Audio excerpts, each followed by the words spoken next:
Gracias, pastor.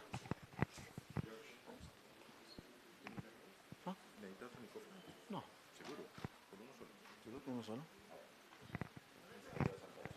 No. Muy buenos días. Gracias, pastor, por esta oportunidad que nos das. Y también le damos gracias especialmente a nuestro Padre Celestial por el privilegio, porque este es un privilegio estar al frente de la iglesia y compartir lo que Dios ha hecho en nuestras vidas. La palabra dice que Dios es el Dios de toda consolación y el Padre de las misericordias.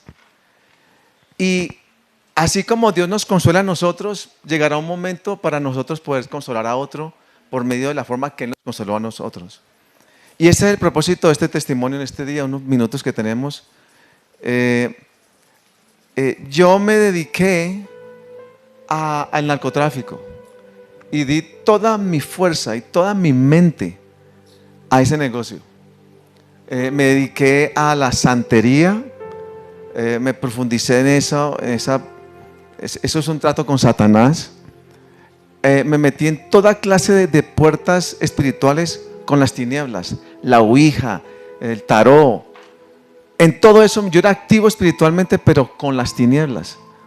Y en este negocio llegué hasta lo máximo que yo pude en ese momento, hasta que me arrestaron. Una persona muy cercana a mí tuvo problemas con el gobierno americano y decidió entregarme. Entonces me arrestaron y me dieron 25 años de prisión en los Estados Unidos en el sistema federal. El sistema federal es diferente que el sistema estatal. El federal usted hace el 97% de su tiempo. La única manera de salir es que usted testifique y no hay otra manera. Ahí no hay forma de nada. En el caso mío, pues me dieron ese tiempo. Yo era muy joven, 25 años. Yo en ese momento recién había cumplido 22, o sea que me habían dado más tiempo del que yo estaba vivo en esta tierra. Fue una situación, creo que no se puede explicar, hay que vivirlo, ¿no? Pero en ese momento pasaron unas semanas y me llamaron a un cuarto. Se supone que iba a haber el abogado, pero me estaba esperando el gobierno para darme otro caso en otro estado, otros 25 años. Yo en ese momento, mentalmente no podía aceptar que yo iba a ser el resto de mi vida preso, porque una sentencia de esas termina los 25 años y comienza lo otro. Eso es una sentencia para una persona de 22, se acabó la vida. Y yo dije, yo prefiero morirme tratando de escapar que quedarme aquí. Y planifiqué todo se hizo para irme, y alguien de la prisión se dio cuenta que yo me iba y habló al gobierno, le dijo, yo sé quién se va, pero a mí me hacen un arreglo y lo sacan, pues. Y me arrestaron minutos antes de irme y me metieron debajo de la prisión. Esa prisión tenía 4 pisos debajo de la prisión, llena de celdas, pero celdas de castigo y todo. Me metieron allí. Y esa celda no tiene ventana, tiene una luz roja que usted es imposible quebrarla. Yo traté 1000 veces porque eso lo afecta a uno. Bueno, y allí en una esquina había una Biblia rojita, me acuerdo, en inglés del Nuevo Testamento. Esta iba a ser la segunda vez en mi vida que iba a haber una Biblia. Una vez hice un trabajo que se hizo en un lugar y había una Biblia. Yo comencé a leerla, el capítulo 1 de Génesis, y me dio un dolor de cabeza la primera página. Yo dije, esto es para gente loca. ¿Quién va a leer este libro? ¿Quién lo puede entender? Así estaba yo espiritualmente. Pero ya en ese hueco donde estaba yo, esa celda, había esa Biblia, y por segunda vez pues comencé a leer la palabra de Dios. Y allí comenzó el Espíritu Santo a darme la oportunidad más grande de mi vida, que es conocer al Creador del universo. Allí, preso en ese hueco, conocí lo que es la libertad. Es tal vez difícil entender esto, que un preso sepa lo que es ser libre detrás de unas rejas. Esa fue mi experiencia. Y comenzó Dios a a enseñarme. Estuve debajo de esa tierra, estaba enterrado vivo por 2 años. En esos 2 años el Espíritu Santo comenzó a mostrarme tantas cosas de Él. Para mí fue lo mejor. Puedo decir hoy, el tiempo que estuve preso, aunque estoy viviendo una vida maravillosa acá afuera, fue un tiempo inolvidable. Para mí es algo que fue algo especial. Esos 23 años y medio, porque ustedes hacen el 97% de tiempo, esos 23 años y medio que estuve dentro de la prisión, viví libre. Yo le pedí a Dios, voy a saltarme rápidamente por el tiempo, le pedí a Dios una mujer. Le dije, usted escoja a mi esposa como la escogió la esposa del hijo de Isaac, porque lo leí. Un paréntesis, yo a Dios le creo 100%, me guste o no.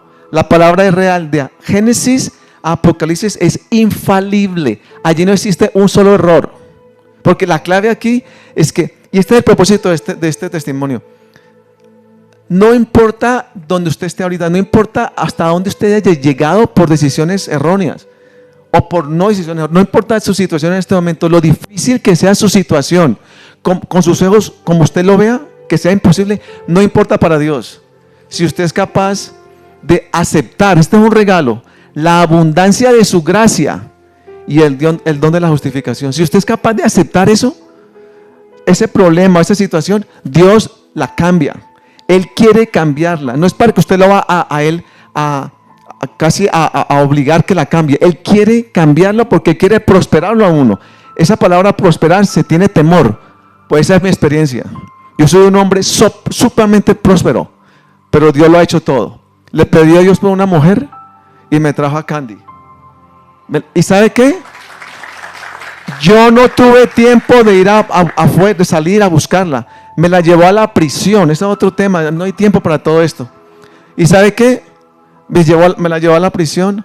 Nos casamos en la prisión. Me esperó 12 años y medio para salir. Dejó su país, los Estados Unidos, el país más poderoso del mundo. Dejó su familia y se vino a vivir a Colombia conmigo. Se supone que en Colombia es el país donde no hay oportunidades, uno de los peores países del mundo. Todo lo peor existe aquí. Y aquí en Colombia ha sido donde Dios me ha prosperado a mí de una manera sobrenatural. Yo salí de Estados Unidos sin un solo centavo. Yo perdí todo. Y aquí Dios me ha prosperado. ¿Por qué digo esto? Porque es que para Dios no hay nada imposible. El problema es, ¿usted es capaz de creerle a Dios? Yo sí soy capaz de, y por eso estoy parado aquí para decirles esto. Con Dios no hay nada, nada, nada imposible. Dios me pone a mí como un ejemplo.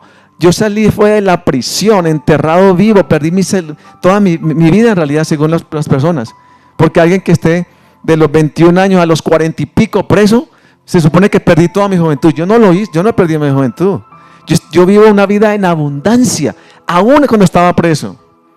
Entonces, por eso les digo, no importa su situación, para Dios no hay nada imposible. Y Él sí quiere prosperarlo. Él sí quiere cambiar esa situación y hacerle un día un testimonio. Para que otros escuchemos y digamos verdaderamente, Dios sí sigue haciendo milagros. Dios sí sigue haciendo lo que dice la palabra de Dios. Cosas que son sobrenaturales. Mi vida no es natural. Mi vida es a mí me pasan cosas, no tengo tiempo para contarle, aún como vivo, como trabajo. Simplemente es sobrenatural, porque yo a Dios le creo cosas grandísimas. Mi Padre es el creador del universo, no de la tierra, del universo. Entonces, regresando rápidamente, Dios me trajo a Candy, vivimos una vida maravillosa. Ha sido en todas las áreas de mi vida, Dios me ha prosperado, absolutamente en todas las áreas de mi vida. Y por el tiempo, pastor, yo sé que me dio un minutico nomás. Le doy gracias a Dios por estar aquí en esta iglesia. Nosotros oramos para salir nosotros venimos yo soy caleño y estamos viviendo en Popayán. Le pedimos a Dios un lugar diferente por los problemas de allá. Y estamos aquí, en este lugar. Esto es una bendición vivir en el retiro. Y Dios, como nos trajo, fue un milagro. No le voy a contar porque es largo, pero es un milagro que estemos aquí. Y con esta iglesia, con el pastor que tenemos, somos verdaderamente bendecidos. Así que le doy gracias a Dios una vez más por esta oportunidad, este privilegio de tenerlos como mis hermanos y hermanas. y que Dios sigue haciendo milagros. La única cosa es creerle. You want to say something? No, ok. Fue bien rápido, pero bueno.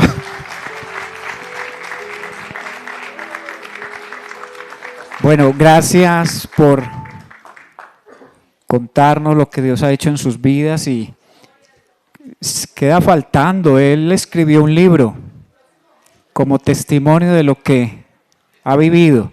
Luego nos hablas, Jorge, nos hablas del libro. Pensé que de pronto lo iba a traer para mostrarlo, pero Dios quiere hacer cosas grandes en la vida de todos aquellos que le creen, porque esto es por fe.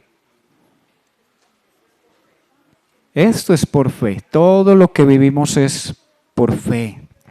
Pareciera difícil, pero Dios puede hacerlo. Hermanos, hoy vamos a dar comienzo a una nueva serie. ¿Quién? Los niños no se han, no han salido. Los niños ya pueden salir a su clase. Van a estar allí en la parte de arriba, en una casa, en un salón que nos han dispuesto, que se usa como sala de juntas. Van a estar allí reunidos. Ahorita oraremos porque el Señor también hable a sus vidas a través de su palabra. Que les decía que hoy daremos comienzo a una nueva serie de predicaciones titulada Amores Prohibidos. Y vamos a ver este tema en el libro de Oseas. Ya les había dicho hace algunos domingos atrás que si tenían oportunidad empezaran a leer el libro de Oseas. Es un libro allí del Antiguo Testamento, está entre el libro de Daniel y el libro de Joel. Es un libro interesante por lo que ocurre allí.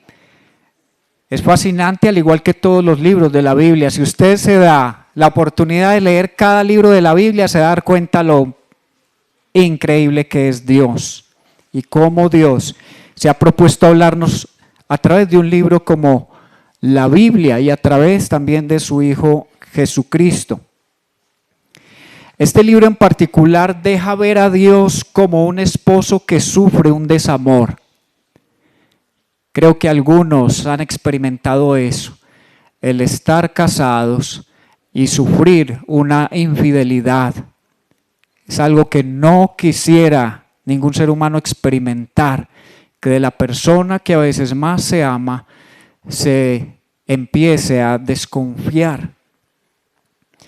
Es aquí lo que trata de darnos a conocer Dios a través de este libro de Oseas, cómo Él es como un esposo para este pueblo de Israel y es un esposo dedicado, un esposo que quiere amar, que quiere proteger, que quiere proveer, que quiere darle todo a esta nación, pero esta nación se va tras sus amantes vez tras vez. Y a través de la vida del profeta Oseas, vamos a darnos cuenta que también fue una realidad para él, estar amando a una mujer que se entregaba continuamente a los brazos y a los cariños de otros hombres. Entonces, ya he anticipado lo que es el tema del libro de Oseas. El tema es sobre la infidelidad, y aquí estamos hablando a un nivel de infidelidad espiritual. Y en medio de una experiencia familiar, este profeta sale para presentarse ante la nación de Israel con sus mejillas humedecidas por las lágrimas y decirles: quiero comunicarles cómo se siente Dios con respecto a ustedes, porque yo me siento de la misma manera. He tenido una experiencia personal en mi propio hogar y cómo el corazón de este hombre había sido quebrantado, pudo comunicar el mensaje de Dios a su nación. Oseas es contemporáneo con Isaías, con Miqueas, con Joel. Oseas y Joel fueron profetas del reino del norte. Recuerden que hubo un momento donde Israel estaba unificado en una sola monarquía con David. Luego vino su hijo Salomón y tomó esa monarquía, pero debido a toda la desobediencia en ese reinado, Israel fue dividido en dos: el reino del norte y el reino del sur. Arriba con 10 tribus, abajo con 2 tribus, y el reino del sur se le conoció como Judá. y desarrolló el profeta Oseas su servicio a Dios durante la segunda mitad del siglo VIII antes de Cristo, es decir, entre el año 755 715 antes de Cristo, y la destrucción, la caída de este reino se dio en el año 722 aproximadamente por parte de la nación de Asiria. Su llamado como profeta comienza durante un tiempo de prosperidad en el reino del norte, pero la prosperidad es solo externa. Interiormente, Oseas le habla a un pueblo idólatra y malo, y en menos de 30 años Israel y su capital, Samaria, caerían irremediablemente. Durante sus años finales, el reino del norte de Israel se encontraba en un decaimiento, tanto social como político, y a la par espiritual. Cuando una nación empieza a ver todo eso, es porque el juicio de Dios viene inminentemente sobre ella. Los israelitas incorporaron elementos de la religión cananea, algo que se las había prometido desde que salieron de Egipto, y empezaron a vincularlo a su fe ortodoxa. Particularmente empezaron las prácticas de ritos sexuales que incluían prostitución ritual, orgías y embriaguez. Ahora leía a Alison antes de empezar la alabanza que hay un texto que nos llama: no se embriaguen con vino o con licor en el cual hay disolución, más bien sean llenos todos los días del Espíritu Santo. Esta forma de vida que tomó Israel fue considerado como baalizada, debido al nombre del dios falso al que seguían, que era Baal. Así llegó en un momento en Corintio, no solo en la iglesia, sino en esa ciudad, a conocerse la vida pervertida como estar corintiarizado.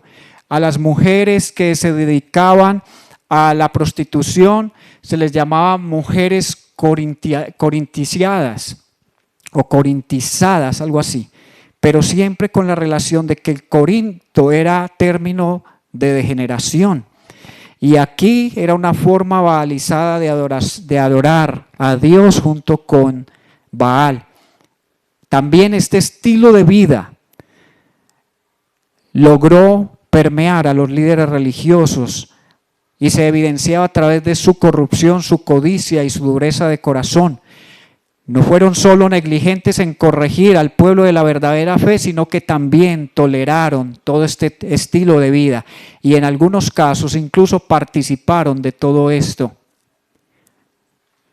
permitiendo un sincretismo religioso, que es el que muchas veces vemos en nuestra sociedad, trayendo a colación lo que decía ahora Jorge, como personas que dicen creer en Dios, tener fe en Dios, juegan baloto, lotería, chance, van a casinos, van a jugar el bingo y todo este tipo de cosas, y también pueden ir fácilmente al brujo, al chamán, a todos estos lugares para buscar mejorar o cambiar su vida y a la vez decir que son cristianos. Esto es un despropósito. Es por esta razón que este libro, al detallar la historia infeliz del matrimonio entre un hombre y su infiel esposa, sirve como paralelismo claro de la lealtad de Dios y el adulterio espiritual continuo de Israel, que vez tras vez se desvía en busca de sus amantes. ¿Saben qué significa el nombre de Oseas? Tiene un término parecido al de Joshua. ¿Qué significa Jesús? Salvación. Oseas también tiene ese significado de salvación. Y Oseas expone los pecados de Israel y los contrasta con la santidad de Dios. Le anuncia a la nación de Israel que debe ser juzgada por su pecado, pero que habrá un futuro donde será restaurada gracias al amor y la fidelidad de Dios, porque Dios no deja de amar y Dios no es infiel como lo somos nosotros. Así que el mensaje final de Oseas cuando empecemos a recorrer todo el estudio de o hacer el estudio de este libro, es un llamado al arrepentimiento, a la renovación del pacto. Dios toma la iniciativa nuevamente de atraer su obstinada esposa, es decir, Israel, para que regrese a Él. Y es el carácter misericordioso y paciente de Dios, expresado en su fidelidad a las promesas de su pacto, que es el resultado para este llamado culminante. La infidelidad de Israel es eclipsada por la fidelidad de Dios. Y ahora vamos a ver algo que tal vez nos sacuda un poco, porque sé que hay exégetas que han tratado de suavizar este libro, han tratado de hacer quedar como mucho mejor a Dios en lo que es esta historia. Muchos dicen que Dios no pudo haberle pedido a su profeta que se casara con una mujer que se dedicaba a la prostitución, que más bien fue que esta mujer, estando casada ya con él, empezó a inclinar su corazón hacia esos deseos. Pero yo pregunto, si Dios está comparando a Israel con esta mujer, ¿cómo era Israel cuando salió de Egipto? Cuando llamó a Israel de Egipto y lo llevó al desierto, dijo: te llevaré al desierto para probarte y para saber qué es lo que hay en tu corazón. Y una de las cosas que empezaron a hacer fue crear un becerro de oro. Es decir, la idolatría ya estaba en su corazón, se habían dejado contaminar por la religiosidad falsa de Egipto. Así que otros exégetas coinciden en decir: Dios pudo haberle pedido a este profeta que se casara con esta mujer, pero él tenía planes maravillosos para su pueblo a través de esta historia. Oseas ha sido denominado el profeta de la restauración, y este libro que lleva su nombre expresa la voluntad de Dios de restaurar a los infieles.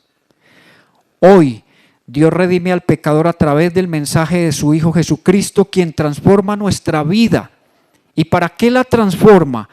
Para que nuestra relación con Dios sea restaurada nuevamente y tengamos la posibilidad de amar a nuestro Padre Celestial con un amor sincero y verdadero. Porque realmente muchas personas que dicen amar a Dios no lo aman como Dios pide ser amado. Él tiene condiciones para que una persona se acerque a Él y disfrute de Él como un padre. Por eso el Padre Nuestro es una oración tan bella que no dice Dios, no dice Yahvé o Jehová o otra cosa, dice Padre Nuestro. Esa es de las primeras oraciones que una persona que ha sido transformada por el poder de Dios empieza a hacer, y es concebir a Dios como un papá. No se puede llamar a Dios Padre cuando yo no estoy viviendo como un hijo. Este libro entonces, mis hermanos, estoy haciendo todo esto a manera hoy de introducción y puede ser como sonar muy histórico de muchos datos y de fechas, pero es la forma de que meternos en el contexto de qué libro vamos a tratar durante esta serie. Este libro se puede dividir de la siguiente manera. Si usted está tomando nota, el capítulo 1 al 3 trata el adulterio de Israel y la fidelidad de Dios. Los capítulos de 4 al 7 hablarán de la culpa de Israel y cómo Dios va a juzgar ese pecado. El capítulo 8 al 10 es el castigo que vendrá sobre Israel, y el capítulo 11 al 14 habla de la salvación de Israel, es decir, de su restauración. Todo esto por la gracia y la bondad de Dios. No porque Israel mereciera la gracia y el perdón de Dios, sino porque Dios quiere transformar a su nación para que realmente le conozca y le ame. Hermanos, este año nuestro lema será: es tiempo de restauración. Las predicaciones que vamos a tratar durante este año siempre van a estar enfocadas y haciendo énfasis en que este es el año en que Dios quiere restaurar tantas cosas en nuestra vida que seguramente han sido dañadas o se han perdido a causa de nuestra desobediencia o de nuestro pecado, es decir, de nuestra infidelidad a Dios, porque hemos buscado a Dios por conveniencia. Me gusta utilizar el término utilitaristas. Pensamos que podemos utilizar a Dios a conveniencia, solo cuando lo necesitamos y para lo que creemos que puede servirnos. Y esa no es la manera de ver a Dios. Así que hemos venido hablando las últimas predicaciones de que Dios quiere podarnos, Dios quiere limpiarnos, para que demos ¿qué? Fruto, para que empecemos a ver la bendición de Dios en todo lo que hacemos. Usted quiere ver la bendición en su matrimonio, quiere ver la bendición en la vida de su familia, quiere ver la bendición en su negocio o en su empresa, está esperando bendición aquí en esta iglesia, en este municipio. Usted está orando para que Dios traiga su bendición sobre nuestra nación. Yo creo que es tiempo de que organicemos nuestra vida y nos pongamos a cuentas con Dios y empecemos a caminar como Él quiere que caminemos y empecemos a ver lo que Dios es capaz de hacer. Porque creo que a veces somos incapaces de creer que Dios puede hacer ciertas cosas. Les animo entonces, mis hermanos, a que abran su Biblia en el libro de Oseas, profeta Oseas. El libro de Oseas está entre otro grupo de profetas, son 12 libros considerados como profetas menores, no porque sean de menor importancia, sino porque escribieron textos más bien cortos, aunque no así Oseas. Oseas tiene 14 capítulos, tiene 2 más que Daniel, entonces pareciera no aplicar, pero son referenciados así como los libros de los profetas menores. El título de la enseñanza hoy es ¿cómo? No, ese es el de la serie. El de la prédica es... ¿Se ha llegado a preguntar eso? Tal vez si ha recibido infidelidad o engaño de parte de alguien, sea usted hombre o sea usted mujer. Este título lo escuché de una canción de una mujer cristiana que fue engañada por su esposo. Y uno nunca se imaginaría que un esposo o una esposa cristiana, que se dice llamar cristiana, pueda hacer eso. Pero esta mujer compuso una canción que se llama así: ¿cómo se cura una herida? Porque el dolor que queda a veces parece irreparable. Ser engañado es, para la percepción de muchos, es lo peor, que alguien puede hacerle a otro. Les he dicho muchas veces, amar es peligroso.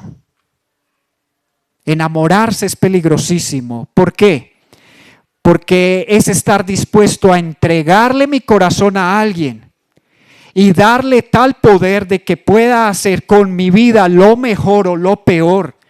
Me puede hacer el hombre o la mujer más feliz o el más desgraciado o más desgraciada.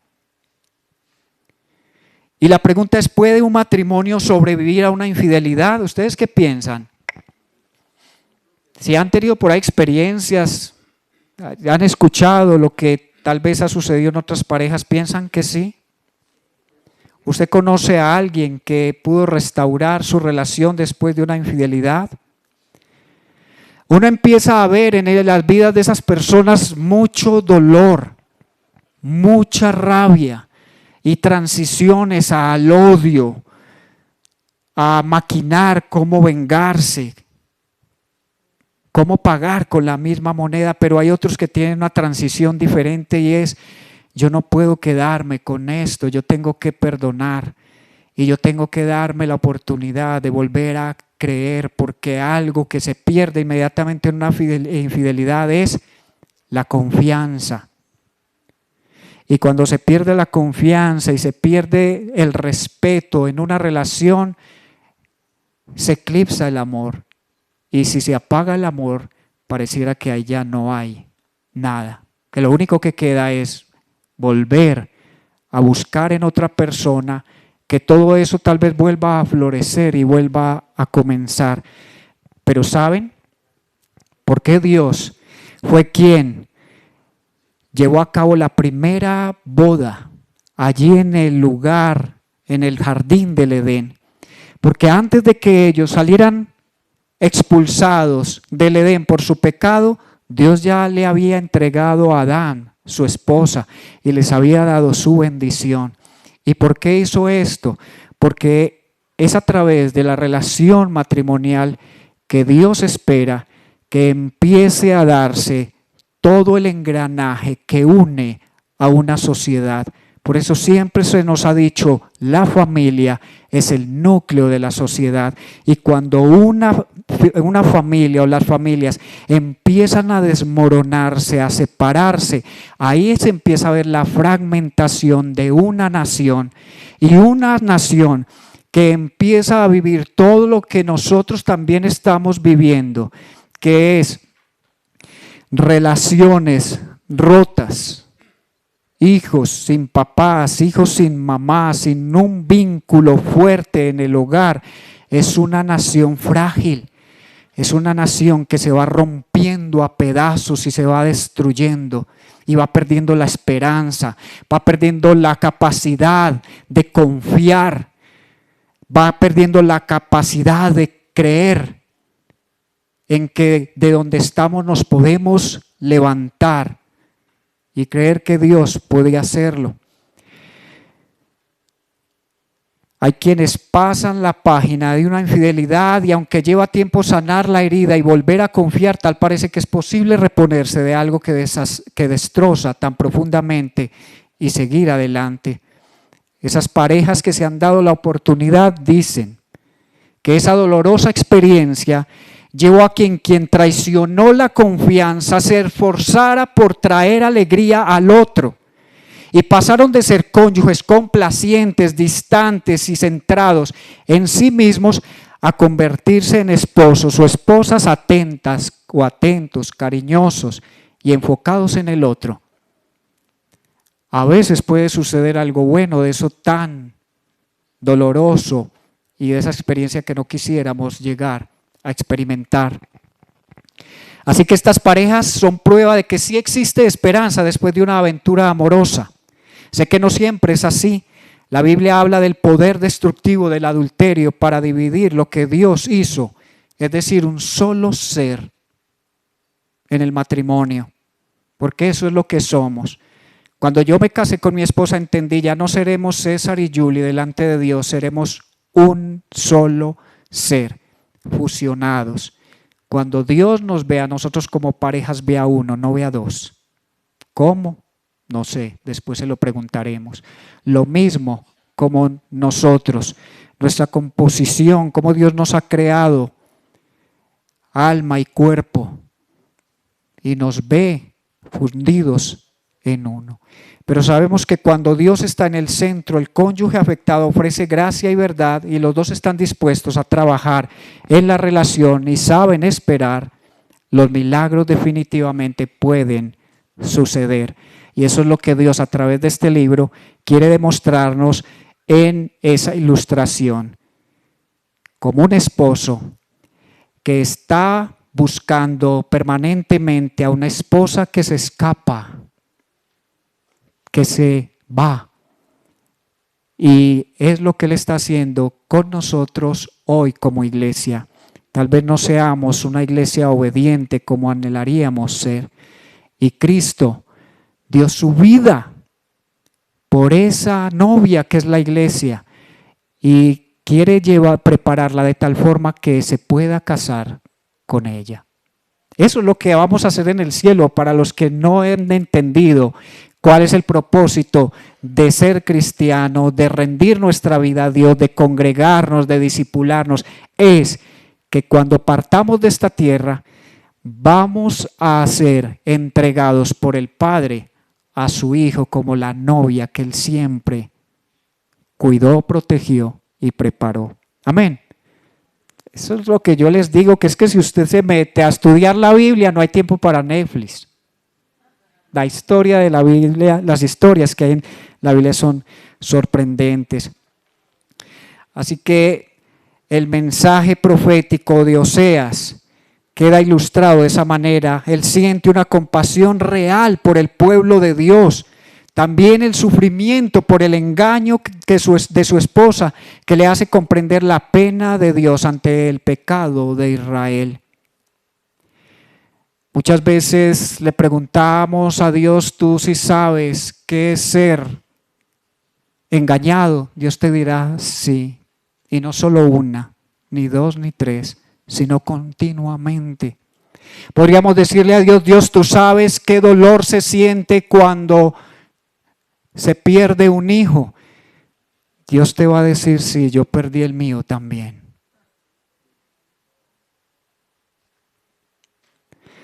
Con gran preocupación, Oseas suplica en nombre de Dios para que el pueblo regrese a él, pero ellos no lo hacen igual al gran esfuerzo que él tendrá que hacer para traer a su esposa a su hogar.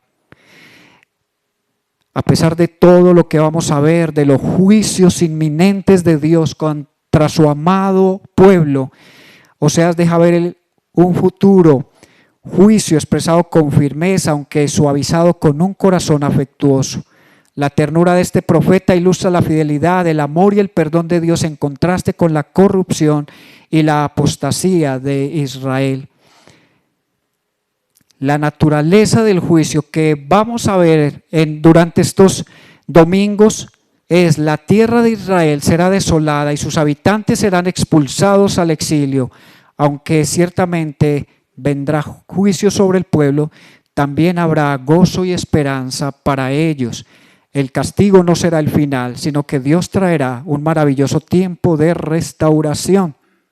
Y lo vamos a leer en unos minutos.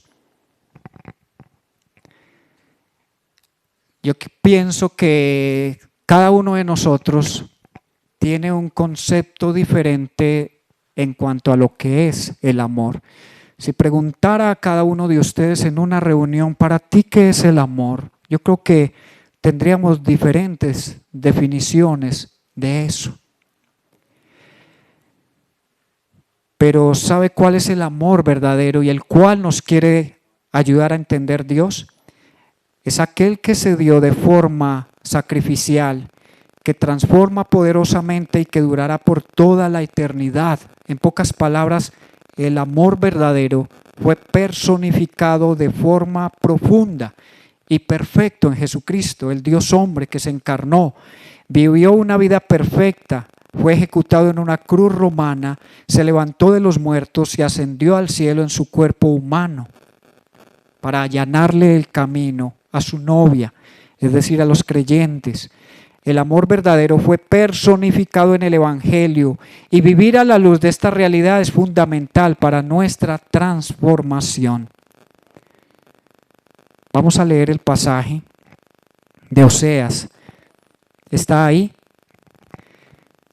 Dice: palabra del Señor, que vino a Oseas, hijo de Beeri, en días de Usías, Jotam, Acaz y Ezequías. Esos eran reyes del reino del norte, reyes del reino de Judá, y en días de Jeroboam, hijo de Joás, rey de Israel. De Judá menciona 4 reyes, de Israel no menciona sino uno. Algunos exégetas dicen porque todos eran tan perversos que solo Oseas tal vez quiso mencionar uno. Cuando por primera vez el Señor habló por medio de Oseas, el Señor le dijo: ve. Mire que es una orden. Así como nos dice a todos los cristianos, vayan y hagan discípulos, no es una opción, no es si te interesa, no es si te gusta. Y así se lo dijo a Oseas: ve, toma para ti a una mujer ramera y ten con ella hijos de prostitución, porque la tierra se prostituye gravemente, abandonando al Señor. Oseas fue, tomó a Gomer, hija de Diblaim, y ella concibió y dio a luz un hijo. Y el Señor dijo a Oseas: ponle por nombre Jezreel, porque dentro de poco castigaré a la casa de Jehú por la sangre derramada en Jezreel, y pondré fin al reino de la casa de Israel. En aquel día quebraré el arco de Israel en el valle de Jezreel. Esto es lo que se conoce allí en Apocalipsis como el valle de Armagedón. Ella concibió otra vez y dio a luz una hija. Y el Señor le dijo: ponle por nombre Lo-Ruhama, porque ya no me compadeceré de la casa de Israel, pues no los perdonaré jamás. Pero me compadeceré de la casa de Judá y los salvaré por el Señor su Dios. Y no los salvaré con arco, ni con espada, ni con batalla, ni con caballos, ni jinetes. Después de haber destetado a Lo-Ruhama, ella concibió y dio a luz un hijo. Y el Señor dijo: ponle por nombre Lo-Amí, porque ustedes no son mi pueblo y yo no soy su Dios. Increíble. El yo soy les está diciendo: yo no seré más el yo soy para ustedes. Y aquí viene un cambio en el mensaje que viene profetizando Oseas. Pero el número de los israelitas será como la arena del mar, que no se puede medir ni contar. Y sucederá que en el lugar donde se les dice: no son mi pueblo, se les dirá: son hijos del Dios viviente. Y los hijos de Judá y los israelitas se reunirán y nombrarán para sí un solo jefe y subirán de la tierra.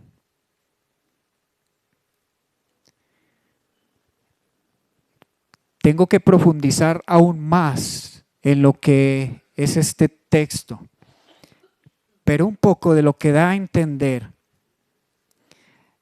este libro es que posiblemente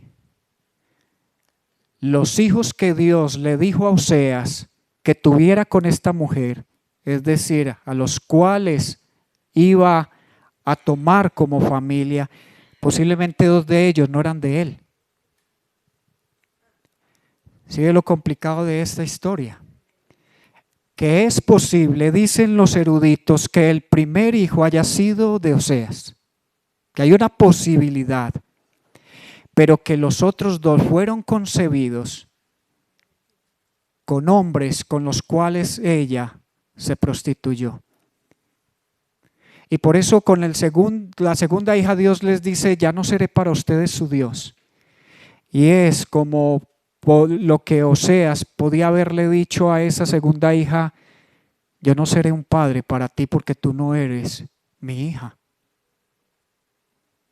Pero Oseas los acogió como sus hijos. Y es difícil, ¿no? Si difícil es perdonar la infidelidad de alguien, más complicado es recibirla con un hijo de esa infidelidad. Y no solo con uno, sino con 2. Y no solo una vez, sino vez tras vez. Un hombre que sale a trabajar, porque la mayoría de estos profetas se dedicaban a la agricultura, y hubo momentos donde Dios los llamaba para que dieran estos mensajes. Y este hombre seguramente se iba a trabajar y cuando regresaba no encontraba a su esposa por ningún lado. Y tal vez se imaginaba dónde podía estar e iba y la buscaba. Seguramente en muchas oportunidades tuvo que arrancarlas de los brazos de los hombres con que se encontraba. En otros momentos tuvo que pagar por ella, porque ya otro se había adueñado de ella como tipo proxeneta y le tocaba pagar por su vida para volverla a llevar a casa. ¿Qué le puede uno decir a una mujer que siente al parecer un deseo incontrolable de no estar con su esposo, de no ver que su esposo quiere protegerla, quiere proveerla, quiere darle amor, quiere con ella tener un proyecto de vida, unos planes, unos propósitos, y que se está escapando continuamente? ¿Cómo hace uno para que ella sienta que el amor que uno tiene es sincero y que ella no necesita estar yendo a ganarse la vida de esa forma, porque él está dispuesto a sostener todos sus gastos, todas sus necesidades.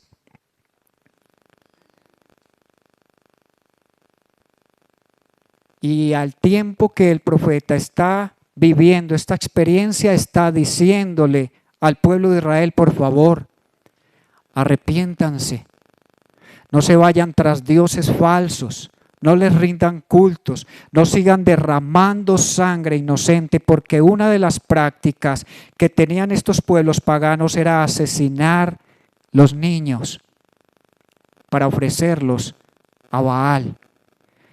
Hoy en día hay formas diferentes de rituales y de consagraciones al mismo reino de las tinieblas, y es a través de los abortos.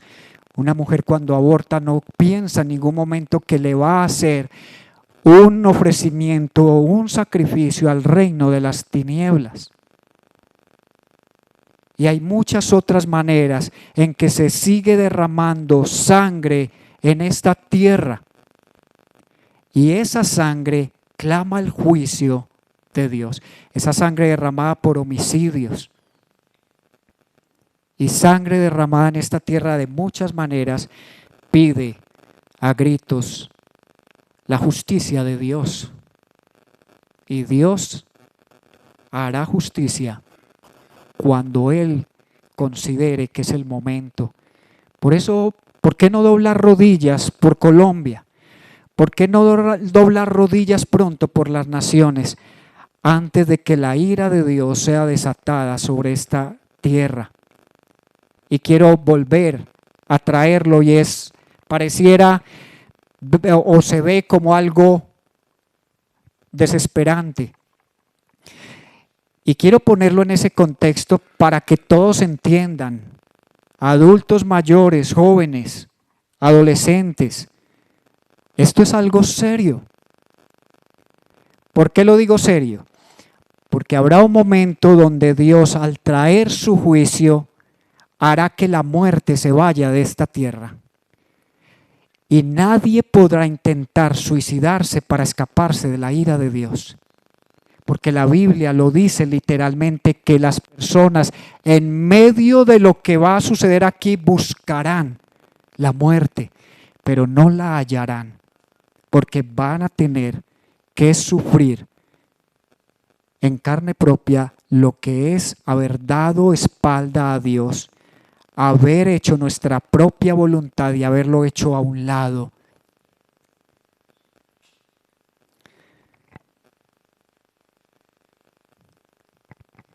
Cuando no somos conscientes, hermanos y amigos, de las misericordias y privilegios que recibimos, eso nos hace vivir con pesadez, cuando podríamos estar gozándonos, y nos hace débiles cuando podríamos ser fuertes en el Señor. Dice un escritor cristiano: esta es la voluntad de Dios, que Él siempre sea visto como alguien bondadoso, amable, tierno, amoroso e inmutable. Que sea entonces lo primero como creyentes que pensemos acerca de Dios, que su amor por nosotros es eterno y es gratuito. Nadie puede ganarse por sí solo el amor de Dios. Es Dios quien lo concede. Quien lo concede a aquel que está dispuesto a entender que no puede vivir sin Él, que no puede tener otros amores aparte de Él. Porque eso es idolatría. Por eso el texto de hoy, amores prohibidos. Hay cosas que Dios nos permite amar, pero no a tal punto de un amor enfermizo, de apegarnos a eso pensando que eso nos va a dar la seguridad y la alegría que necesitamos. No. La única seguridad se puede hallar es en Dios. No está asegurada para nadie una felicidad completa cuando se case, cuando tenga hijos, cuando se entregue a Dios. Pero sí está asegurado que Dios estará ahí en medio del dolor, en medio de la angustia y en medio de todo lo que vivimos, en este mundo. Quiero ir cerrando para darles lo que la Biblia dice, la definición de lo que la Biblia dice acerca de lo que es el verdadero amor y que deberíamos conocerlo para poder aprender a cómo amar a otros cuando decimos estoy enamorado de tal persona. El amor es paciente, es bondadoso, el amor no tiene envidia, el amor no es jactancioso, no es arrogante, no se porta indecorosamente, no busca lo suyo, no se irrita, no toma en cuenta el mal recibido. El amor no se regocija de la injusticia, sino que se alegra con la verdad. Todo lo sufre, todo lo cree, todo lo espera, todo lo soporta. El amor nunca deja de ser.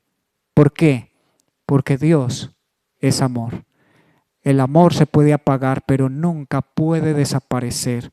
Y se puede volver a encender la llama de la pasión por las cosas de Dios, por lo espiritual. El diablo nos ha hecho creer que las cosas espirituales no son tan importantes, que lo importante es que tú te traces un proyecto de vida, que estudies, que tengas en mente conseguir una cantidad de cosas que van a asegurar no solo tu éxito, sino tu felicidad en esta tierra. Pero todo eso sin Dios es efímero, todo es ilusorio. Tú podrás llegar hasta la cúspide de tus éxitos y allí seguirte preguntando, ¿no habrá algo más? ¿Esto era todo? Pero cuando hallamos a Dios, no solo disfrutamos de aquello que conseguimos, sino que lo ponemos en el lugar correcto, nunca por encima de Dios.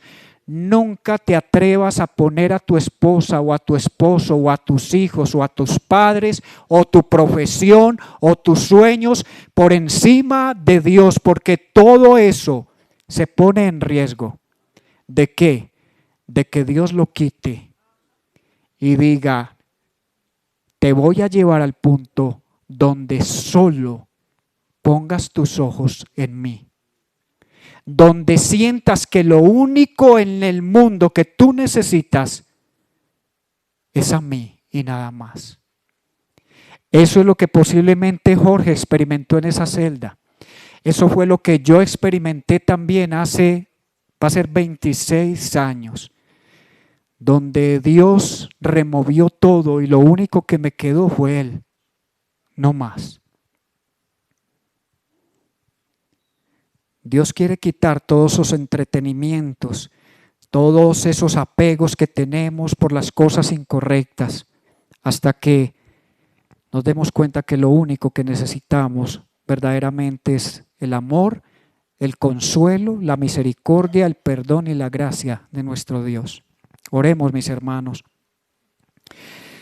Señor, tú nos recuerdas a diario que en esto consiste el amor, no en que nosotros hayamos amado a Dios, sino en que Él nos amó y envió a su Hijo para que fuera ofrecido como sacrificio por el perdón de nuestros pecados. También dice un maravilloso pasaje, porque de tal manera amó Dios al mundo, que ha dado a su Hijo unigénito, para que todo aquel que en Él cree no se pierda, es decir, no sea condenado, sino que disfrute de una vida eterna. No solo a través de esta predicación, sino a través de muchas formas, Dios nos está demostrando que nos ama, nos está llamando, nos está buscando a través de una invitación a la iglesia, a través de una invitación a un grupo pequeño, a través de una invitación a un grupo de oración, a una consejería, que en una consejería nos demos cuenta cuánta necesidad hay en nosotros de conocer la sabiduría y el consejo de Dios. Señor, enséñanos a vivir a la luz de esta verdad para que nuestras vidas sean fructíferas y veamos tu bendición en todo lo que hacemos.